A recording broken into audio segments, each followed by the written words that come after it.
MNT news network को subscribe करें, like और फॉलो करना ना भूलें। साथ ही बेल आइकॉन दबाकर जन जागृति की मुहिम में जुड़े रहें। आज का जो विषय है, ये जो देश में कोरोना महामारी का हलचल अभी पूरे देश में 2 साल से मचा हुआ है कोरोना महामारी से, और इस हलचल में लोग संभ्रमावस्था में है, भ्रम में है कि क्या करे क्या न करे। तो ऐसे इसमें हमारे इस देश के लोकतंत्र को खतरा है क्या? अगर खतरा है तो इसके लिए कौन जिम्मेवार है? अगर ये सत्ता में बैठे हुए लोग इसके लिए, इस संविधान के ये लोकतंत्र में खतरा पैदा करने वाले लोगों में जो डर बैठा है, और हमारे जो जनतंत्र लोकतंत्र में हमारा जो नागरिक है, वो नागरिक के दिल में भी डर बैठा हुआ है ये कोरोना महामारी का। अगर ऐसे में हमारे पास राजकीय क्या रास्ता है, दूसरा रास्ता क्या है? ये वहीं फिर हम आते हैं कि जो अभी जो स्लोगन चल रहे हैं, ये सन 1950 से और चुनाव से पहले ही होता है ये स्लोगन। जी हाँ। और अभी आप देख रहे हैं 50 में हमने संविधान लागू हुआ देश में, और संविधान लागू होने से ही उसी समय से मुफ्त वाला मामला चल रहा है। ये नहीं कि आज भाजपा कर रही है। जब भी चुनाव आता है तो ये राजनीतिक दल के बड़े बड़े नेता इस SC ST OBC माइनॉरिटीज की बस्तियों में जाते हैं।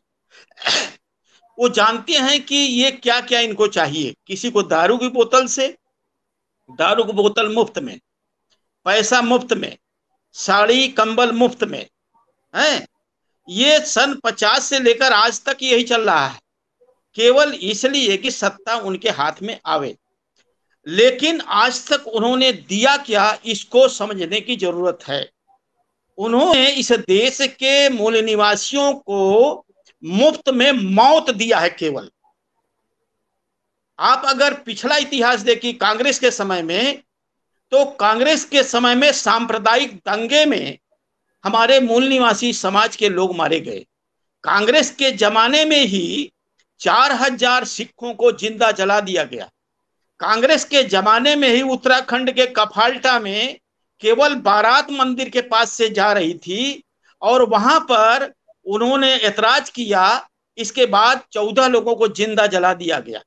बिहार का शंकर बीघा कांड, मियापुर कांड और नारायण बाथे कांड, जिसमें 58 लोगों को जिंदा भून दिया गया मुफ्त में, उनका कोई कसूर नहीं। और इस देश की न्यायपालिका ने भी उन अपराधियों को बरी कर दिया, ये मुफ्त में। इसलिए क्यों ऐसा है? क्योंकि उनके धर्मशास्त्र जो मनुस्मृति है उसमें लिखा हुआ है शूद्र विट क्षत्रिय, उसमें लिखा हुआ है मार जार नकुलो हत्वा चापक मंडुक मेवच। मार जार नकुलो हत्वा माडक मेवच गोधूलु कांकाश्च शूद्रम हत्या व्रतम चरे। यानी शूद्र की हत्या करने से उतना ही पाप लगता है जितना कौआ, मेढक, बिल्ली और नेवला को मारने से होता है। तो उनकी जो संस्कृति है, उनकी जो सामाजिक व्यवस्था है, ये मार काट की व्यवस्था है। इसलिए वो हमें सौगात में, हमें इन्होंने जो राशन और वैक्सीन की बात कर रहे हैं, वो हमारे लोगों को मौत दे रहे हैं, मौत। अब आप आ रही है कोरोना की बात। कोरोना वायरस में जब 21 मार्च 2020 को घोषणा हुई, तो उससे पहले क्या इन्होंने कोई व्यवस्था की? जो बाहर लोग रह रहे थे, मजदूर लोग, इस देश के मूल निवासी, उनको कोई सूचना नहीं दी गई, अचानक घोषणा कर दी गई और ऐसा हवा बनाया गया, ऐसा माहौल बनाया गया, लोग जान बचाने के लिए वहां से भागे।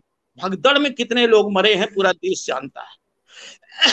इसके अलावा इन्होंने जो दूसरी जो लहर आई है, उस लहर में भी अपनी पीठ ठोकते रहे और हॉस्पिटलों में कोई व्यवस्था नहीं, कोई हॉस्पिटलों में व्यवस्था नहीं, और दहशत का माहौल पैदा किया, पूरे देश में दहशत का माहौल पैदा किया।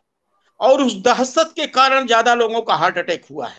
दहशत के कारण आर्गन्स में, शरीर के आर्गन्स में तमाम बदलाव होता है, जिससे लोगों की मौत हुई है। और इसके अलावा इन्होंने जो नाक में डबल मास्क लगाने की बात की और आदेश दिया दिल्ली जैसे जो है राजधानी में, आप खुद सोचिए कि अगर डबल मास्क लगेगा तो जो सांस बाहर कार्बन निकलता है, वो कार्बन बाहर कहाँ जा रहा है, वहीं से वापस होकर के शरीर के अंदर जा रहा है। जब अंदर जाएगा, ऑक्सीजन आएगा नहीं बाहर से, तो स्वाभाविक है मौत है। ये इस देश का बुद्धिजीवी डॉक्टर और नर्स भी बहुत ज्यादा मरे हैं। यहाँ की पुलिस ज्यादा मरी है क्योंकि दिन भर वो मास्क लगाए रहे और उनको जो किट दी गई हवा अंदर तक गई नहीं, इसलिए भी लोग मरे हैं। और साथ साथ हॉस्पिटलों में कोई व्यवस्था नहीं, ऑक्सीजन नहीं, कोई व्यवस्था नहीं। अब तीसरी लहर भी आने वाली है, ऐसा भी ये हल्ला कर रहे हैं जैसे इनको ही वायरस छोड़ना है। वायरस ये जानी माने जानबूझकर वायरस छोड़ेंगे जब, तभी लोगों को वायरस तभी छूटता है जब इलेक्शन कोई आता है। उत्तर प्रदेश में जिला पंचायत और ग्राम पंचायत का इलेक्शन था, उस समय इधर कुंभ मेला था, उसी समय इन्होंने हल्ला किया और जो दहशत पैदा किया, उस दहशत के कारण लोगों की ज्यादा मौत हुई है। क्योंकि हमारे पास पहले से दहशत है भूत की, प्रेत की। इन्होंने, ब्राह्मणों ने सारे भूत प्रेत, अंधविश्वास, चमत्कार, पाखंड, ये सारा जितना भी तंत्र है इन्होंने पहले ही हमारे लोगों को डाल रखा है, उनको दिलो दिमाग में। अनपढ़ आदमी सबसे ज्यादा जो गांव में रहता है, गांव का अध्ययन करिए, वहां पर सबसे ज्यादा इससे जो है भयभीत है, भूत से, प्रेत से और तमाम चीजों से, ब्राह्मण के श्राप से। तो इस दहशत में कोरोना का दहशत प्लस हो गया तो बताइए कोई बचेगा? इस कारण से लोगों की मौत हुई है। और हॉस्पिटल में जो सरकार की ड्यूटी थी, सत्ता की ड्यूटी थी कि वो ईमानदारी से इस देश के कोई भी नागरिक न मरे, उनकी सुरक्षा करे, उसकी सुरक्षा की जगह पर सत्ता की रोटी सेक रहे थे। वोट लेने के लिए सारी नौटंकी करते रहे और देश की जनता को 2 गज दूरी और मास्क है जरूरी। लेकिन ये क्या कर रहे थे? अमित शाह और देश का प्रधानमंत्री ममता बनर्जी के चुनाव क्षेत्र में जाकर के वहां प्रचार कर रहे थे, इनके पास मास्क वो नहीं था। बताइए ये कितने धूर्त और धोखेबाज हैं इस देश में। क्योंकि इनकी संस्कृति ही धूर्तता, साम दान दंड भेद की संस्कृति है, इसलिए उनका चरित्र उसी से निर्माण हुआ है। वो वही करेंगे जो उनको करना है।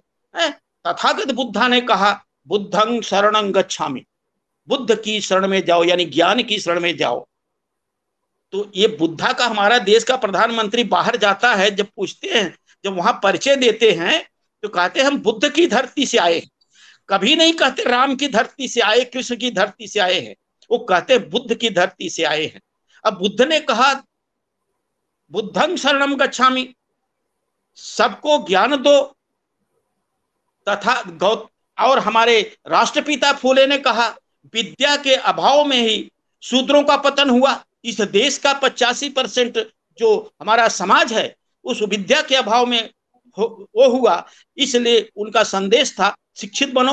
बाबा साहब डॉक्टर अंबेडकर ने कहा शिक्षित बनो, संगठित हो, संघर्ष करो। तो शिक्षित तो हमारे लिए हो गए, लेकिन आप देख रहे हैं शिक्षित और अशिक्षित दोनों में हमें अंतर कोई दिखाई नहीं देता। शिक्षित व्यक्ति भी, IAS PCS भी दिखाई देता है मंदिरों को घंटा हिलाते हुए, और पढ़ा लिखा भी और अनपढ़ भी करता है, दोनों कर रहे हैं। और इस देश के मूल निवासी समाज के लोग कर रहे हैं। जब इस देश का पढ़ा लिखा वर्ग अंधविश्वास, पाखंड, चमत्कार ऐसे विचारों में फंसा रहेगा, क्योंकि ब्राह्मणों ने जो जीवन के पूर्व निर्धारित मूल्य हैं, वो पूर्व निर्धारित मूल्य हैं, भाग्यवाद, पुनर्जन्म, आत्मा, परमात्मा, ये सारी जितना है ये उनका जो है पूर्व निर्धारित मूल्य है। और हम उन पूर्व निर्धारित मूल्यों को नष्ट नाबूद करने के बाद ही नए मूल्यों का पुनर्धारण संविधान के रूप में संविधान सभा ने किया है। नए मूल्यों के उसमें जो निर्धारण हुआ है उसमें समता है, ममता है, करुणा है, मैत्री है, समता, स्वतंत्रता, बंधुत्व और न्याय है। इस पर अगर देश को चलाते हैं तो निश्चित रूप से ये होगा। लेकिन सवाल ये है कि शासक वर्ग ये कभी नहीं चलाने वाला है, क्योंकि उसको मोटिवेशन उनकी संस्कृति से मिलता है, संविधान उनके लिए खतरा है। इसलिए इस शासक जातियों ने इस मोदी की सरकार के शासन में 9 अगस्त 2018 को भारत का संविधान जला दिया गया। जो संविधान इस देश में समता, ममता, करुणा और मैत्री की वो करता है। इसके अलावा हमारे प्रतिनिधि जो SC ST OBC के प्रतिनिधि जो संसद और विधानसभाओं हैं, इतने नालायक हैं, इतना कुछ हो रहा है देश में, मौत का मंजर हो रहा है, लेकिन इनको अपने पद और प्रतिष्ठा के चक्कर में, अपने घर बनाने के चक्कर में, उनको अपने समाज की कोई चिंता नहीं है। इसलिए बाबा साहब डॉक्टर अंबेडकर ने कहा था कि हमारे चुने हुए प्रतिनिधि जो संसद और विधानसभा में जाते हैं वो जनता के अधिकारों के रक्षक होते हैं, उनको रखवाले होते हैं। किंतु मैं देख रहा हूं कि आज उनके मुंह पर उसी तरीके से पट्टी बंधी हुई जैसे कुत्ते को बंधी रहती है, उन कुत्तों के समान है जिनका काटना तो दूर भौंक भी नहीं सकते हैं। ये बाबा साहब डॉक्टर अंबेडकर ने कहा था। तो आज जो शिक्षित बनने की बाबा साहब ने कहा, तो शिक्षा का मतलब हमारे अंदर वैज्ञानिक सोच होनी चाहिए। वैज्ञानिक सोच होगी तभी हमारे अंदर मानवता और करुणा आएगी। अगर वैज्ञानिक सोच नहीं होगी तो कटुता से हम भर जाएंगे, क्योंकि उनकी व्यवस्था हमें करुणा नहीं देती है, कटुता पैदा करती है। इसलिए इस देश का SC ST OBC इनमें ही कटता है आपस में, क्योंकि इन्होंने अपनी व्यवस्था में OBC को शूद्र कहा और जो SC ST के उनको अतिशूद्र यानी सछूत शूद्र, अछूत शूद्र। अब सछूत शूद्र की संगति किसके साथ है? सछूत सवर्ण भी है, सछूत शूद्र भी है, पिछड़ा वर्ग सछूत है और सवर्ण भी सछूत है। तो सछूत शूद्र के यहाँ सछूत सवर्ण जन्म से लेकर मृत्यु तक के सारे संस्कारों में वो भाग लेता है। इसलिए वहां पर सहानुभूति पैदा होती है सछूत शूद्र को ब्राह्मण के प्रति। और जब ब्राह्मण के संपर्क में रहता है, सवर्णों के संपर्क में रहता है, तो उनको जहर घोला गया। देखो अछूतों को संविधान में क्या व्यवस्था, इनका मुसलमानों का तुष्टीकरण सरकार कर रही है, अछूतों का तुष्टीकरण कर रही है। मुझे बताइए, अगर तुष्टीकरण किया तो देश का प्रधानमंत्री हिंदू क्यों है, यहाँ का राष्ट्रपति हिंदू क्यों है, पूरा मंत्रिमंडल हिंदुओं का क्यों है? इस देश में जब स्वतंत्रता संग्राम चल रही थी, उसमें 85 लोगों को, उत्तर प्रदेश में जो स्वतंत्रता संग्राम था, 85 लोगों को फांसी दी गई थी, जिसमें 49 लोग केवल मुसलमान थे। आज मुसलमान गद्दार हैं, ये पाकिस्तान की बोली बोलते हैं। इस तरीके का जो कटुता पैदा कर रही है ये सरकार, इसको अगर हमें खबर लेना है, इसको एक ठिकाने लगाना है, तो इस देश के SC ST OBC की माइनॉरिटीज को, क्योंकि बाबा साहब ने दूसरा स्लोगन दिया, संगठित हो। तो संगठित किसको करना है? संगठित उन लोगों को करना है जो असंगठित है। असंगठित कौन लोग हैं? संगठित जिनको, असंगठित वे हैं जिनको जातियों में बांटा गया है, जिनमें आपस में न बोल चाल है, न खान पान है, न उठन बैठन है, और न रोटी बेटी का संबंध है। ये नहीं है। इसलिए उन लोगों को संगठित करना है, उन पीड़ित लोगों को संगठित करना है जो धर्मांतरित हुए हैं इधर से। सिख, ईसाई, मुस्लिम हमारे सब एक ही खून के लोग हैं, इस देश के हम मूल निवासी हैं। अगर ब्लड चेक किया गया यूरेशिया के उताह विश्वविद्यालय में, उसमें सिद्ध हो गया है कि यहाँ का मुसलमान धर्म परिवर्तित है, सिख है, जितने भी हैं सब इस देश के एक खून के लोग हैं। इसलिए एक खून के लोगों को एक आइडेंटिटी के तौर पर हमें एक होना चाहिए, क्योंकि हमें उधर शिक्षा दी जाती है नैतिकता का, क्या वसुधैव कुटुंबकम। हिंदुत्व क्या करता है? वसुधैव कुटुंबकम। इस्लाम में शिक्षा दी गई है कि अगर तुम्हारा पड़ोसी भूखा रहे और तुम उसके लिए कुछ नहीं कर सकते हो, तो तुम्हें जन्नत के लिए तुम्हारे दरवाजे बंद है। ये है ना इरफान साहब, ये व्यवस्था है कि इसका मतलब यहाँ भी नैतिकता का पाठ है। बुद्धा के यहाँ समता, स्वतंत्रता, बंधुत्व, न्याय है। तो फिर काहे बदे जो है ये झगड़ा है? तो क्यों नहीं बंधु भाव पैदा किया गया? क्योंकि बंधु भाव इसलिए नहीं है, इनकी सामाजिक व्यवस्था 4 वर्णों पर है, और वर्ण व्यवस्था में सबसे ऊपर ब्राह्मण है, और ब्राह्मण ही सबका मालिक है, और ब्राह्मण ही सभी उसी की चल रहा है। इसलिए आज देश में उसी की व्यवस्था चल रही है।